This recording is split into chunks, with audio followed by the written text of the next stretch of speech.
નમસ્કાર દર્શક મિત્રો, એસડી ન્યૂઝ ગુજરાતી ચેનલ પર આપનું સ્વાગત છે અને હું આપની સાથે વૈશાલી પોબારું કરીશું નજર આજના સમાચાર પર। અંકલેશ્વર ખાતે મા શારદા ભવન ટાઉન હોલમાં ધારાસભ્ય ઈશ્વરસિંહ પટેલના વરદ હસ્તે સેવા સેતુ કાર્યક્રમનો પ્રારંભ કરવામાં આવ્યો હતો।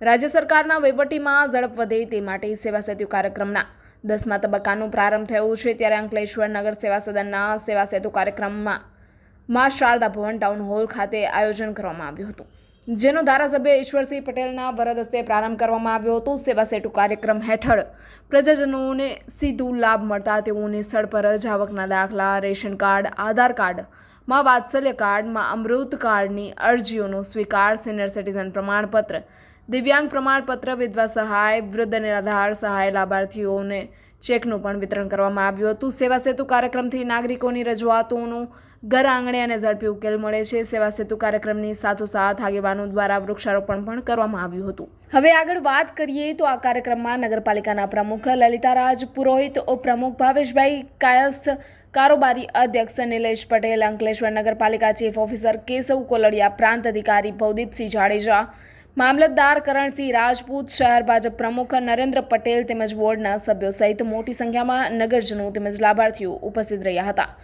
Reporter Jayesh Prajapati, SD news Gujarati, Ankleshwar. Ankleshwar નગરપાલિકાના આજના સેવા સેતુના પ્રોગ્રામમાં શહેરમાંથી તમામ લાભાર્થીઓ અહીં આવીને અમને લાભ આપવામાં આવ્યો છે। અત્યાર સુધીમાં 9 તબક્કાના સેવા સેતુના કાર્યક્રમ પૂર્ણ કરવામાં આવ્યા છે।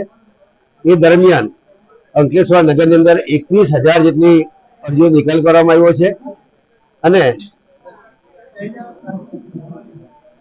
13 જેટલા વિભાગો દ્વારા 55 જેટલી સેવાઓ એ છેવાડાના વ્યક્તિઓ તમામને આનો લાભ મળે અને એ હેતુથી આ કામગીરી કરવામાં આવી રહી છે। આજે પણ અહીંયા મોટી સંખ્યામાં લાભાર્થીઓ આવ્યા છે। તમામને સાંજ સુધીમાં તમામ લાભાર્થીઓને એના લાભો અહીંયાથી મળશે, જેવી કે જન્મનો દાખલો હોય, લગ્નની નોંધણી કરવાની હોય, આ તમામ પ્રકારની આ સેવાઓ આજે અહીંયાથી ઉપલબ્ધ થવાની તમામને અભિનંદન પાઠવું।